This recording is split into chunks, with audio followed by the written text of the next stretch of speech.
Usa ka tingog, usa ka katawhan.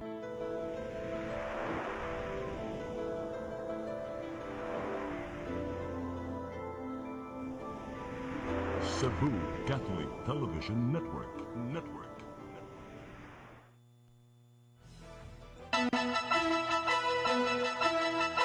Uluhan sa mga balita sa Sayri 47. Pag-shipbreak sa MV Diamond Highway sa Barangay Punta Engaño, Dakbayan sa Lapu-Lapu, kipahunong. Mga mananaog sa sinulog sa Lalawigan 2024 nakadawat na sa ilang premyo gikan sa Kapitolyo. Kapulisan sa Dakbayan sa Subo, may pasidaan sa nauso karon nga love scam. Duha ka ex-convict na dakpan sa buy-bust operation ning Dakbayan sa Sugbo. Sugbo, Kabisayan ug Mindanao, Pilipinas ug katawhan kutos maabot atong Sibya sa tibuok kalibutan mayong hapon. Live kita karon sa CCTN Channel 47 ug kini ang tulumanon sa nag-unang kasayuran nga angay natong masayran. Ako si Dennis Tabar. Kini ang Sayri 47.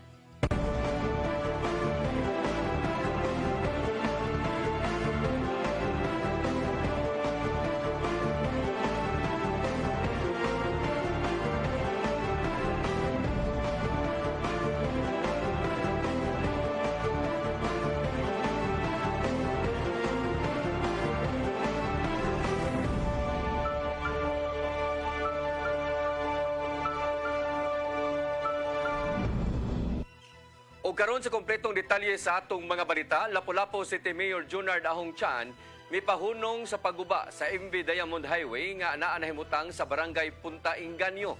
Nireklamo ang mga mulupyo nga ang mga residyo mo hinungdan sa pagpangatol sa ilang lawas ug uban pang mga sakit sa ilang masinati. Ang kasayuran ihatod ni Crystal Joy Filerca. Temporaryong gihunong na karon ang pag-shipbreak sa MV Diamond Highway nga naa nahimutang sa Barangay Punta Engaño sa Lapu-Lapu City human nga nagpatuman og cease and desist si Mayor Junard Ahong Chan epektibo ni adtong Miyerkules. Ni adtong niaging semana ang nahisgutang barangay nakadawat og reklamo sa mga residente nga ang residyo gikan sa barko mo hinungdan sa ilang gibating kakatol sa lawas ug uban pang mga sakit-sakit. Humanay ni reklamo mayoriya sa mga residente sa Punta Engaño nga grabing pagpangatol, na-trigger ang ilang allergy, o niya ang uban, nagbunga, nagdaghang kagid-kagid, o niya katul sa tutunlan og ubo, nga gibati sa mga dagko o sa mga bata. Unang nabantayan sa mga residente, mao ang residyo sa ilang mga panimalay ug nagkadugay. Nabantayan usab nilang adunay na milit sa ilang mga hinayhay, nga mao hinungdan sa ilang pagpangatol. Nireklamo sila first, kay ang ilang mga balay, daghan kayong mga residue, kaning black ang color, nga murag charcoal ang result kung matumban or mahikapan o niya second sa ilang mga hinayhay aduna ko noy murag mga balhibo sa mananap katong gitawag nilag fiber dust nga may nagbunga o grabing kakatol nga gibati sa mga residente.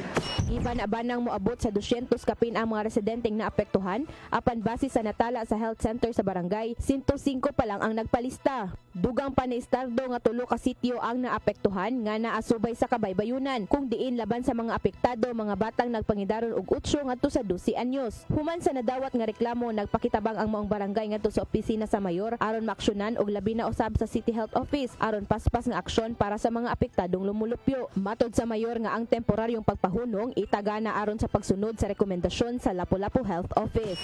Pagpahunong nila sa ilang operasyon, sa ilang pagcutting no, sa maong barko. Apan doon na gyapon sila trabaho sa duha ka semana base sa rekomendasyon sa ato ang Lapu-Lapu City Health. Mao ang pag-clear atong mga katul-katul nga mga debris no sa kining ato ang barko. Kay sunog man gud na siya. So naa dito mga foam na mga dugmok nga mapadpad sa hangin. So mo nang atong ipa-vacuum nila, ipa-clearing gid dapat nila. Crystal Joy Filerca, CCTN News. Mga nakadaog sa sinulog sa Lalawigan 2024 nakadawat na sa ilang premyo gikan sa Kapitolyo. Gipasalamatan usab sa provincial government ang tanang mga niabag sa kamalampuson sa maong kalihukan. Ang kasayuran ni hatod ni Gian Navarro. Gipaagi sa usa ka mabulokong selebrasyon ang pagpasalamat ngadto sa mga niabag sa Kamalampuson, ilabi na sa nakalabay lang nga sinulog sa lalawigan 2024. Nitong Miyerkules sa gabi, gitunol nilang Gobernador Gwendolyn Garcia ang mga tseke ngadto sa tanang mga mananaog sa mong Indigay nitong Enero 14. Nadawat na sa 11 ka mga LGUs ang tseke nga mobalor og 500,000 pesos isip consolation prize. Samtang nakuha na sa dakbayan sa Karkar ang kapin 4 million pesos nga premyo gikan sa Kapitolyo isip dakong mananaog sa sinulog sa lalawigan. May numdumang sila ang nakadaog sa Best in Ritual Showdown, Best in Musical Ensemble, Best in Costume ug second placer sa Street Dancing. Gipasigarbo ni Bukal Red Duterte nga bisan pa man og kapinduha lang kasimana ang nimong pagpangandam, nagmalampuson hinuon ang sinulog sa lalawigan. Tungod kini sa pagtinabangay sa managlahing ahensya sa kagamanan, pribadong sektor ug ubang stakeholders. Ang sinulong katong pagkabata nila naibalik the memories that they had before, they were very thankful that it was on that day the memories were honored and the memories were preserved, and most especially the soul of the sinulog was glorified on that day. Tagsa gyatagan og gasa gikan sa Kapitolyo ang ilang mga partners ug sponsors nga may nakatampo sa Kamalampuson sa ilang kasaulugan. Hinungdan nga nahimong hapsay ang pagpaygayon sa sinulog sa lalawigan sa Cebu City Sports Complex. Mong usa lang ang nabantayan ni Vice Mayor Raymond Alvin Garcia sa nahimong dakong collaboration. 2024 was no doubt the biggest, the grandest, the safest, and the most enjoyable sinulog sa lalawigan ever in the past 40 plus years that the sinulog was being celebrated. Ian Navarro, CCTN News. Mandawi City Veterinary Office nagsugod na sa ilang libreng tinuig nga vaccination batok sa rabies alang sa mga iro ug iring. Giauhag ang mga tag-iya nga babakunahan ang ilang mga hayop aron malikay sa mao nga sakit. Ang kasayuran ihatod ni Mary Rose Sagarino. Karong Lunes, sugdan sa Mandawi City Veterinary Office ang ilang libreng tinuig nga vaccination batok sa rabies alang sa iro ug iring. Ang personnel mismo sa Veterinary Office ang musuroy sa mga kabarangayan. Tulo ka adlaw ang gigahin sa matag barangay. Naguna sa schedule mao ang barangay Tawason ug Kasili sa Pebrero 5, 6 ug 7. Kini mao ang unang round sa vaccination sa 20 city ka barangay. Ang city veterinary nagpahigayon sa anti-rabies vaccination duha ngadto sa tulo ka round. Giauhag ang mga tag-iya nga pabakunahan ang ilang pet aron malikay sa maong sakit. Giingon nga ang iro ug iring kinahanglang pabakunahan batok rabies matag tuig. Sa mga tawo nga gustong magpabakuna batok rabies, mahimong moduol sa City Health Office. Mary Rose Sagarino, CCTN News. Gikabalakan sa grupo sa mga pamilya ang pagpalabi sa artificial intelligence nga mao'y makaapekto sa relasyon sa matag sakop sa pamilya. Kini mao'y usa sa mga tukion sa ipahigayong Family Congress nga may tabo sa Sugbo karong Pebrero 24. Ang kasayuran hatod ni Gian Navarro. Nakita sa EduChild, usa ka organisasyon nga gilangkuban sa mga ginikanan, ang daotang epekto sa artificial intelligence ngadto sa matag usa. Matod sa presidente sa EduChild Foundation Inc. nga si Attorney Diosdado Marasigan, nga pinaagi sa pag-usbaw sa modernong teknolohiya sa manalang sa AI, apektado ang relasyon sa pamilya. Ilabi na katong pagpasabot kung unsay tinuod ug unsay mga bakak nga gipangkatap karon sa social media.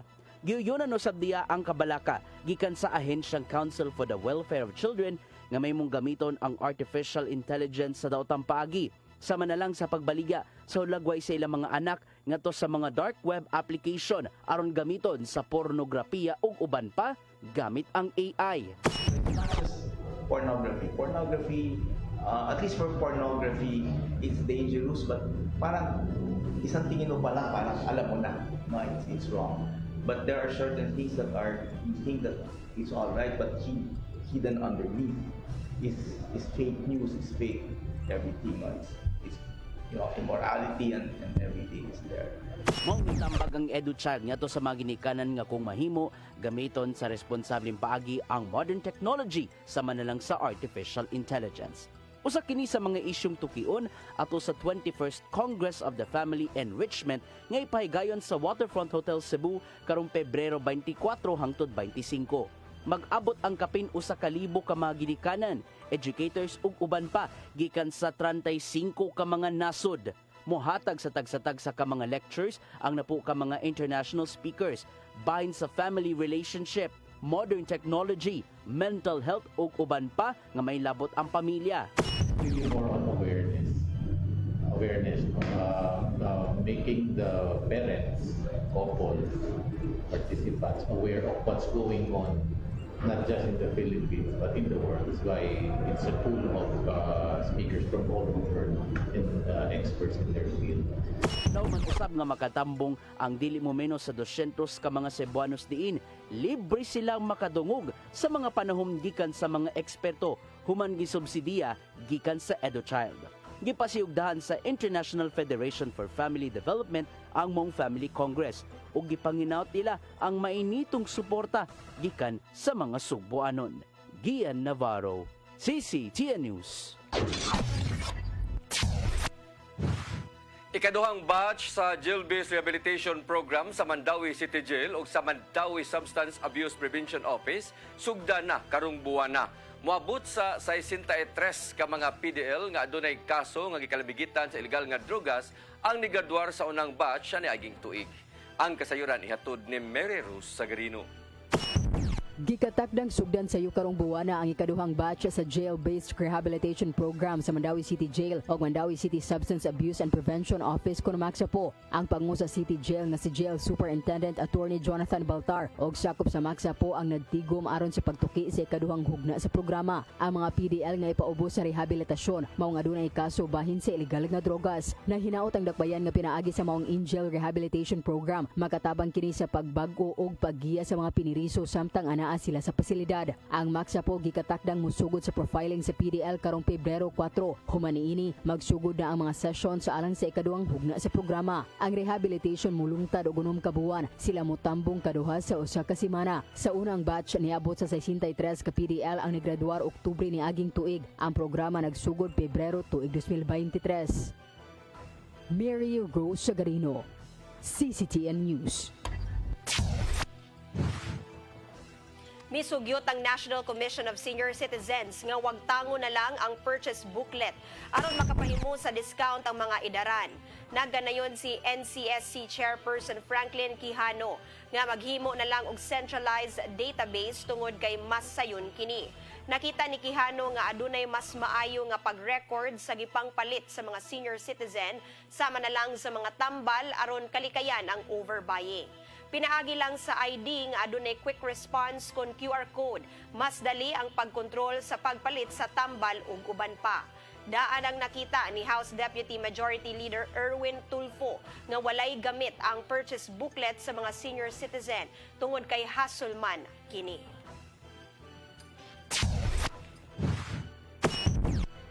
Musunod, kapulisan sa Dakbayan sa Subo, mipasidaan sa nauso karon nga love scam. Kanaw guban pa mga balita sa pagbalik sa Sayri 47.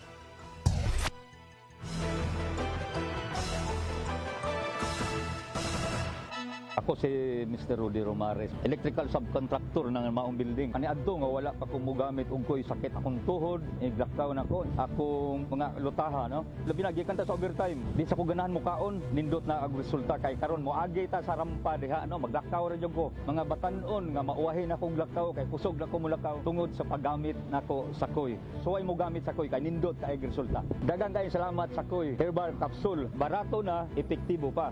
Koy Herbal Capsule. Discover the beauty of the Philippines.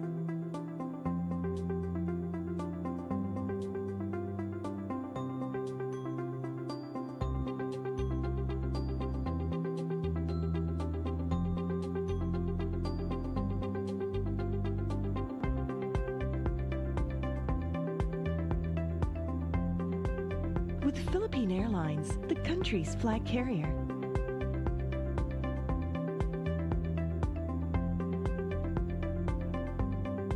The airline that lets you feel the warmth of the nation.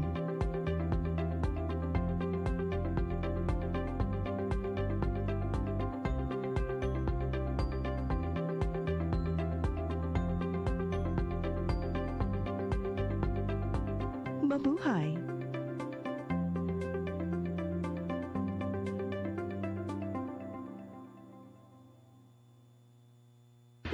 Masin Country Lodge and Restaurant, located at Riverside, Mambahaw, Masin, Southern Leyte. Contact number 053-570-8858. Definitely countrylicious. In today's evolving business landscape, high-speed internet connectivity is a non-negotiable reality.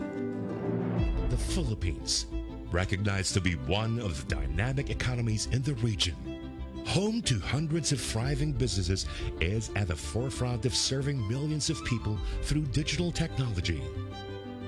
With the need to respond to thousands of daily interactions and demand for connections, every business deserves a robust backbone that strengthens the foundation of its operations with a mindset for success for every client, partner, and industry. Converge is at the core of this evolution, where reliability and customer experience intersect to fulfill the increasing demand for fiber connectivity here and across the world. As a primary provider, Converge is a world-class ICT company with the most resilient and superior fiber optic service in the Philippines that continues to delight millions of its users in the consumer space while serving a growing number of business clients in the SME, enterprise, and wholesale segment. Converge Business. Strength. Resiliency. Results.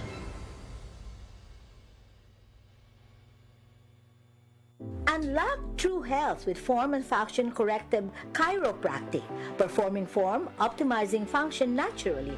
For consultation, please contact 0917-670-0907 or visit our website at formfunctionchiropractic.com or our Facebook account.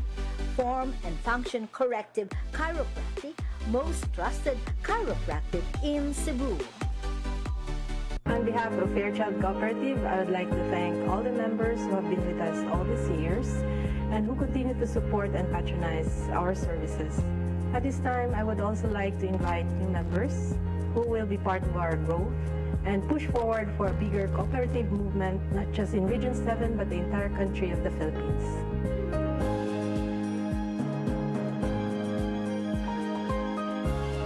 Fairchild Cooperative.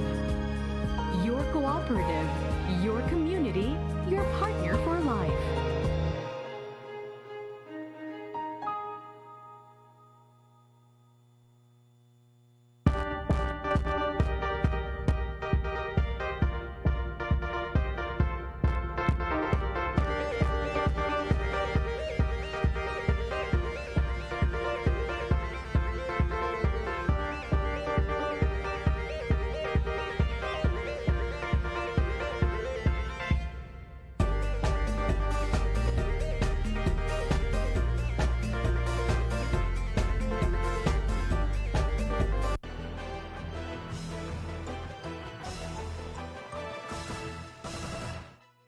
Balik sa ato mga balita, kapulisan sa Dakbayan sa Sugbo may pahimangno sa publiko nga magbantay sa mga mitumaw nga love scam diin magpatuo nga nahigugma apan giapas ra diay nini mao ang kwarta.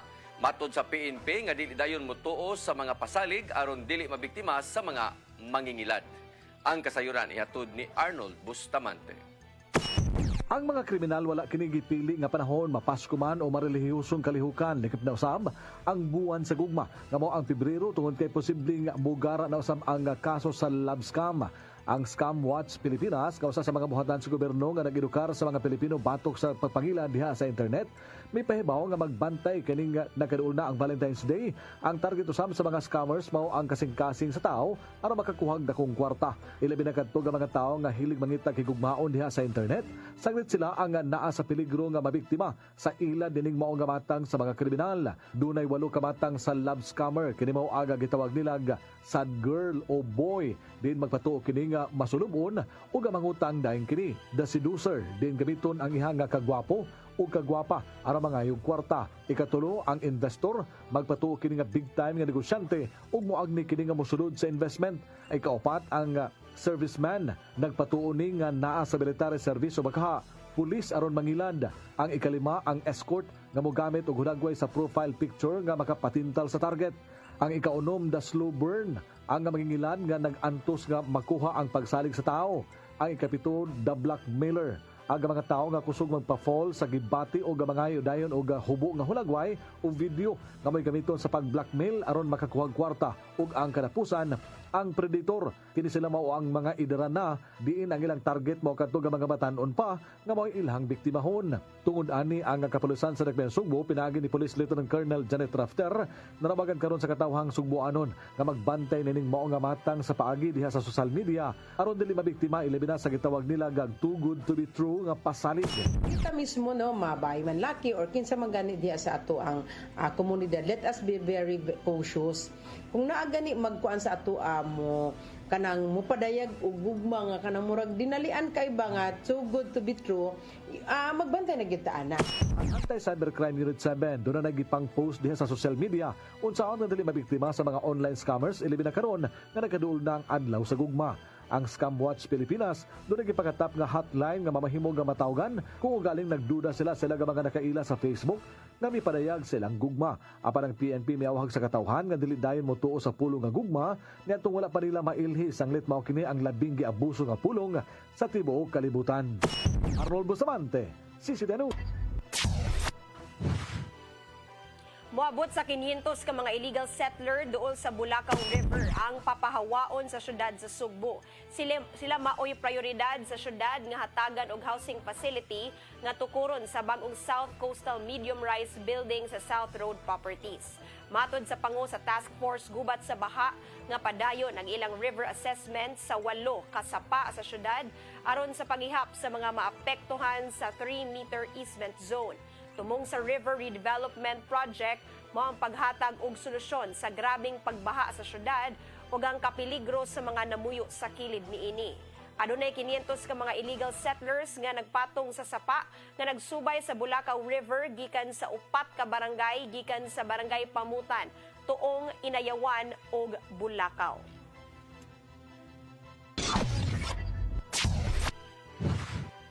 Nakapasar ang kagamhanan sa probinsya sa Sugbo sa Good Financial Housekeeping sa Department of Interior and Local Government sa tuig 2023. Matud ni DILG Cebu Provincial Director Attorney Ian Kenneth Lucero nga namintinar sa liderato ni Governor Gwendolyn Garcia ang duha ka mga aspito alang sa mao nga pag-ila. Kini mao ang opinion gikan sa Commission on Audit ug ang pagsanong sa full disclosure policy sa kagamhanan. Gipasabot ni Lucero nga maayong nahimong pagdumala sa pundo sa lalawigan o ang iyang mga transaksyon. Gawa sa Sugbo nakapasar usab sa Good Financial Housekeeping ang mga silingan nga mga lalawigan sama na lang sa Bohol, Negros Oriental o Siquijor.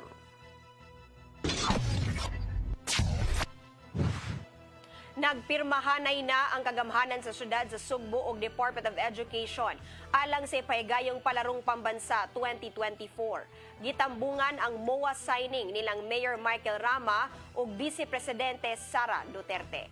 Ang kasayuran ni hatod de Shariza May Uy.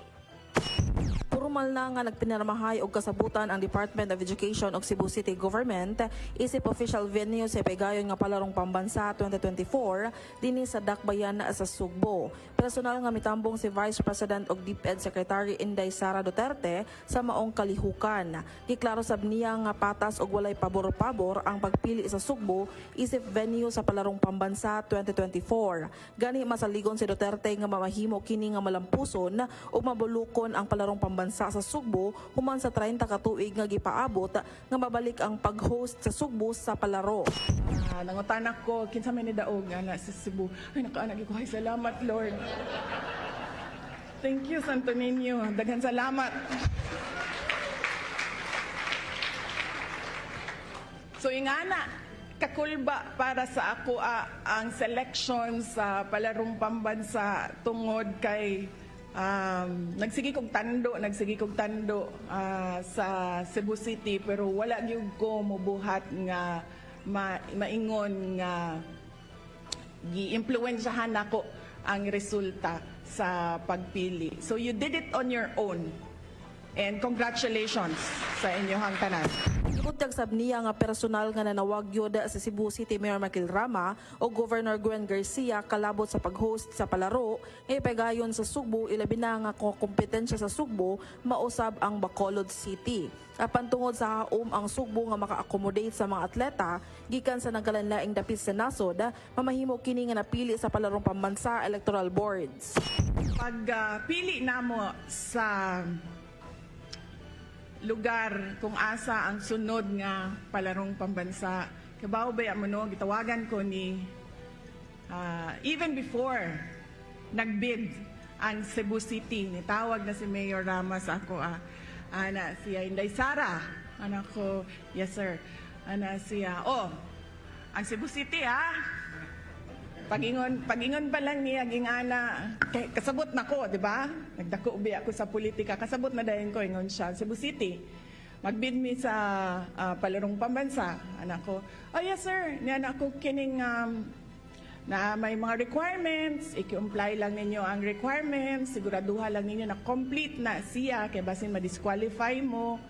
Nagtanaw mi doon Nag-usab kaayong pasalamat ni Cebu City Mayor Michael Rama sa DepEd sa pagsalig ug pagpili sa venue isip palaro human sa 30 ka tuig nga milabay sukad sa katapusang pag-host ni ini. Gani doble ang pagpangandam karon sa DepEd Central Visayas ug sa Cebu City Government alang sa kalampusan sa palarong pambansa. We are very thankful from the bottom of my heart in behalf of the island of Cebu that once again since 1994 the last palarong pambansa we had in the city of Cebu, and now 2024 as it was written, it shall be done. It was an emotional bidding.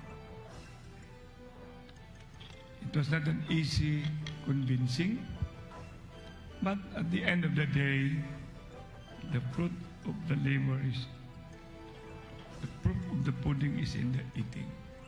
So here we are. Shiriza Mayoy, CCTN News.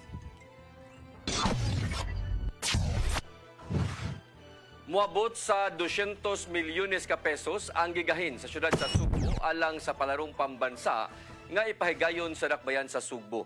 Matod ni Konsehal Dondon Hontiveros, ang chairman sa Committee on Sports sa Konseho, nga ang pundo gamiton isip pagpangandam sa renovation sa Cebu City Sports Complex o sa South Road Properties. Adunay mga pribadong tungaan nga gamiton usab nga venue sama na lang sa University of the Visayas Gym, sa University of San Carlos, ang University of San Jose Recolitos, Ateneo Sacred Heart School, ingon man ang SMC side. Gipahibaw usab ni Jan Pajes, ang chairman sa Cebu City Sports Center o overseer sa palarong pambansa nga sa katibukan, andam na ang Sugbo sa mao nga kalihukan.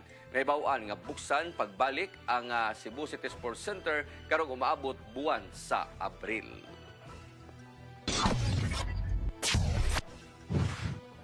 Senador Bongo mihimakak sa giingong pagkalambigit sa vigilante group nga Davao Death Squad. Matud niya, pulos lang mga bakak ang gipangbutyag sa kanhi hitman sa DDS. Ang kasayuran ni hatod ni Gian Navarro.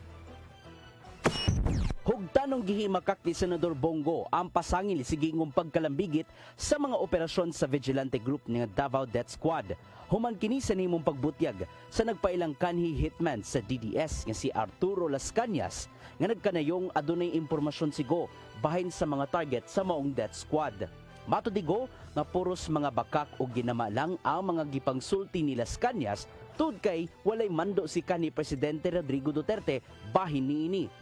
Dugang pa sa alalay ni Duterte sulod na sa taas nga panahon nga gibalik-balik na lang ang maong isyu o walay gipakit ang ligong ebidensya. Maong nakita ni Go nga gikasuhan na unta sila kung adunay pagpamatuod nga sila ang nagpaluyo sa maong vigilante group. Samtang gimakak ng daan ni Vice Presidente Sara Duterte ang pagpaluyo sa Uplan Tukhang sa dihang siya pa ang mayor sa Davao City. Nakita niya nga gitiming ang gibuhat sa kanhi DDS hitman subay sa naghinangat nga investigasyon sa International Criminal Court ICC sa dugoong war on drugs. Maong natingala siya sa nimong pamahayag sa nagpailang testigo o mihulagway nga bag-ong script na usab ang gihimo. Gian Navarro, CCTN News. Musunod, duha ka ex-convict sa kaso sa drugas nadakpan sa bypass operation sa Dakbayan sa Sugbo. Kanaw guban pa mga balita sa bagbalik sa Sairi 47.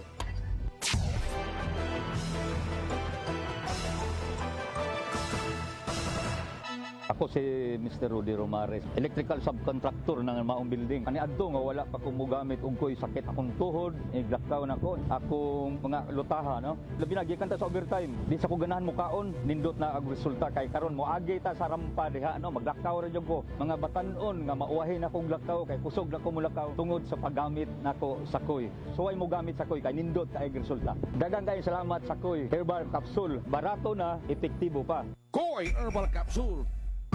DMC Busa Print Shop. For your printing needs, visit DMC Busa Print Shop website at www.dmcbusaprinters.com or call telephone numbers 505-7403, 350-4740, and 350-4725.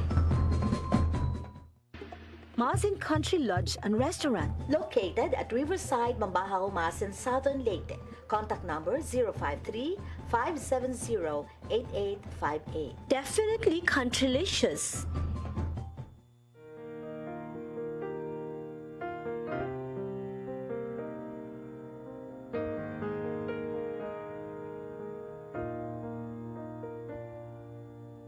Heal me, O Lord, and I will be healed.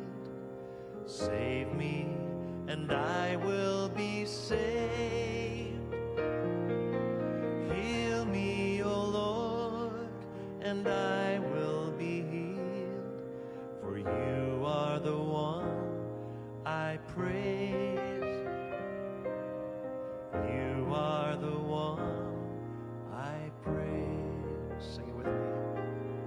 Heal me, O Lord, and I will be healed. Save me, and I will be saved.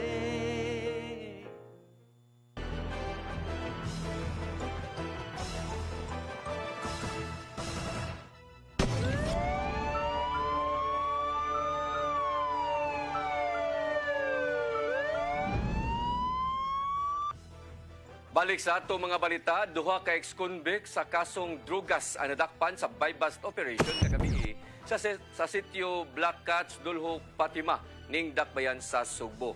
Nasakbit gikan nila ni Rimar Canoy ug Oscar Abanes ang 400 gramos nga gituang shabu nga mokantidad og 2.7 milyones ka pesos.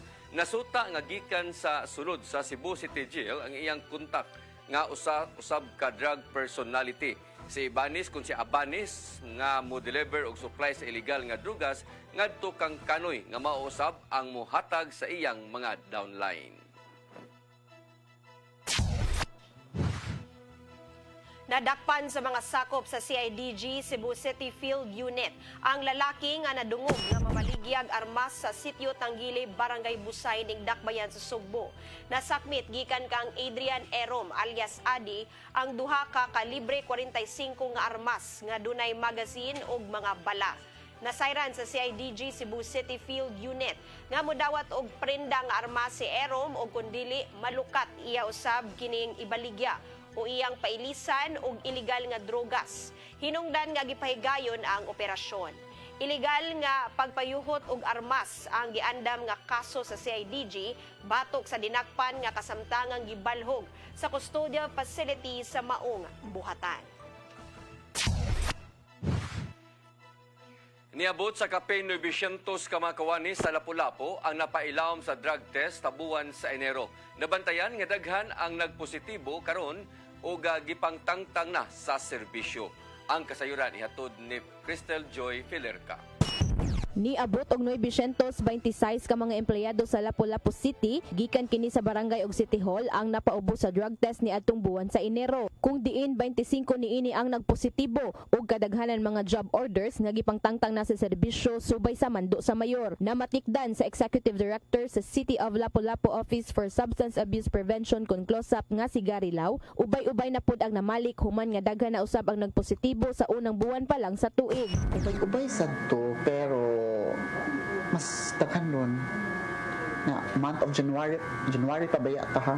Matud nilaw nga ang mga kawani nga nataktak sa serbisyo mamahimong mopaubos sa rehabilitation program diha sa ilang barangay tungod kay adunay posibilidad nga makabalik sila sa serbisyo. Kung diin sa niaging tuig adunay duha nga nagpaubos sa rehabilitation program ug nakabalik sa serbisyo. Apan dugang nilaw nga sa 25 nga nagpositibo wala gyud ni balik para rehabilitation. Wala naman ni sila namalik, so wala na lang putak. Karong adlaw ang 108 ka mga kawani gikan sa Lapu-Lapu City Public Hospital na usab ang gipaubos sa drug test ug lauman nga ugma sa buntag mogawas ang resulta. Crystal Joy Filerca, CCTN News. Mao kadto naglangkob sa atong mga balita sa Sayre 47. Ako si Dennis Tabar. Ako si Danica Caballes. Hangtod Lunes pohon sa inyong paboritong tulumanon. Sayre 47.